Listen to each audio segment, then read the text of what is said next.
Alright guys, welcome back to another Phantom Player video. So here we are for the Imaginary Realm SP battle.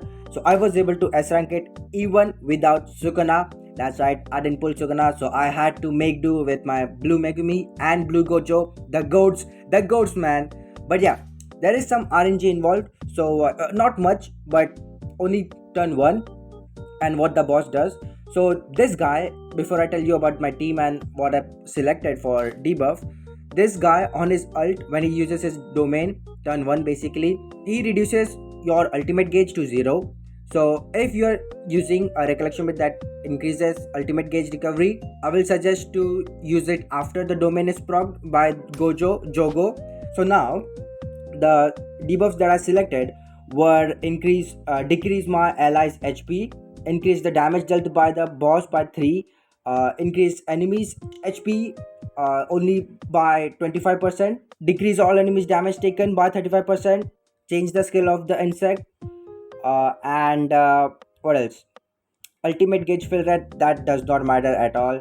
And lastly, increase blue attribute characters damage taken by 30%. So these were the debuffs I selected on me and buffs on the enemy. And the team that I cleared it with, a very nice, very free to play friendly Yaga, Nanami, both SSRs, Megumi and Blue Gojo. The GOAT Blue Gojo still, even after Sukuna, he's still the second best blue DPS in my opinion. Unless and until SP buff for JOGO comes, this guy is right there besides Sukuna. So the strategy for this is Yaga, Nanami are there for buffs as usual. Nanami has the recollection bit that gives damage reduction for 1 turn. So you need to proc that on turn 1. Megumi, the MVP, this guy, a nice sub DPS. Plus this guy on his skill 2 stuns the enemy and has damage taken increase debuff that he applies on the enemy that is only affected for blue characters. So your blue Gojo by 15%. So this can stack up to 3 times for 3 turns, so a total of 45%, which is nice. This makes your Gojo do so much damage. So the strat for this is just stack the skill 2 with Megumi, and then on turn 3, the last stack, use Gojo's skill 1 to clear phase 1. I think you need to do at least 2 skill 1s with Gojo. So on turn 3 and turn 4, do skill 1 with Gojo to clear the enemy's phase 1, and then on phase 2 ult with Gojo and kill. The recollection bit on Megumi is the healing one, which I think you should proc as soon as the enemy does his domain, because the domain does so much AoE. So now I'll talk about the RNG part, where the RNG comes in. Turn 1, when you are going to use the damage reduction recollection bit, that is only there for 1 turn. So if Megumi stuns, you guys can see the skill 2 has the debuff and both the debuff of damage taken increase and stun. So you don't want Megumi to stun on turn 1, because if Megumi stuns JOGO, the damage reduction bit will vanish and you will take more damage the next turn. So if you stun, go back, reset the game and reset the battle and do it again until you don't stun. It was hard for me. The difficult part of the game, difficult part of this run for me, in my opinion, was this stun. This guy was stunning like he was 2008 Ronaldo. So make sure to keep in mind, just reset if Megumi stuns turn 1, and after that it does not matter. Just don't stun on turn 1. And yeah, now that's the brief on my team, on my points, and what to do, what not to do, and when to reset. Now let's see how the run went. Alright guys, so this is the run that I recorded, the clear run. So you guys will see Megumi does not stun on turn 1, which I fished for. I resetted as soon as he stunned. So make sure to reset the app, like I've been saying, it's important. And after JOGO does his domain, use the ultimate recollection bit, recovery recollection bit, heal, and just do what I do.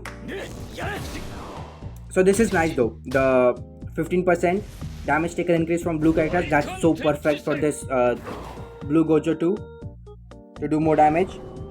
You guys will see my skill 1 damage from Gojo on turn 3.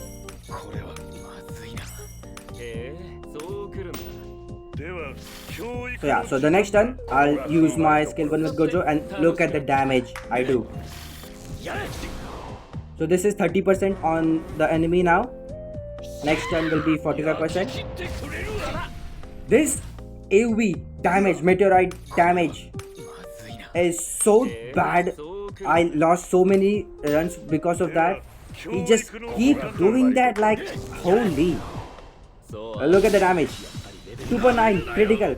If you don't crit and if you have Gojo like me, built Gojo like me, it will do like 22 million. 2.2 million. Did I say 29 million? I mean 2.9 million. You get it. I'm done. Yeah. So now I'll do skill 1 again. I was thinking if I should do skill 2 or not, because I will kill with my skill 1 or skill 2 anyways. So I was just thinking what should I do, and I said like fuck it, I'll just do my skill 1 anyways. But yeah.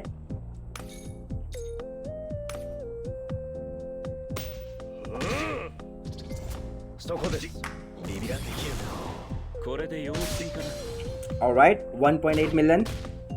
By the way, we got our login 3k cubes, and if you use that for Sukuna, let me know if you pulled him in that or not. But yeah, so now I'll just preparing my Gojo for his ult, his buff skills, and on turn 7 I'll just nuke, boom.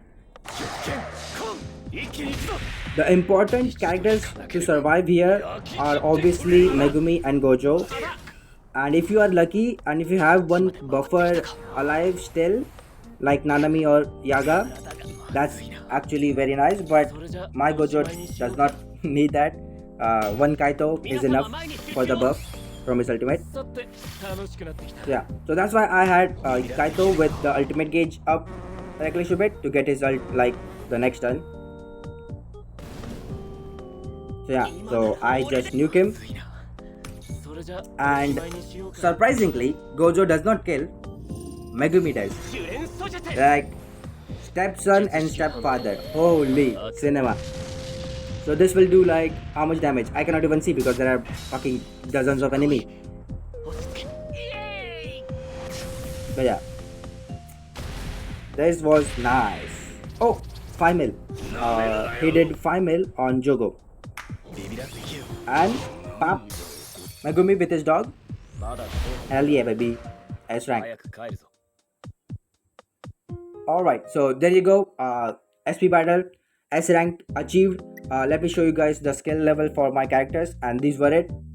If you don't have skill 2 for Megumi, highly leveled up like me, I already had it at level 8.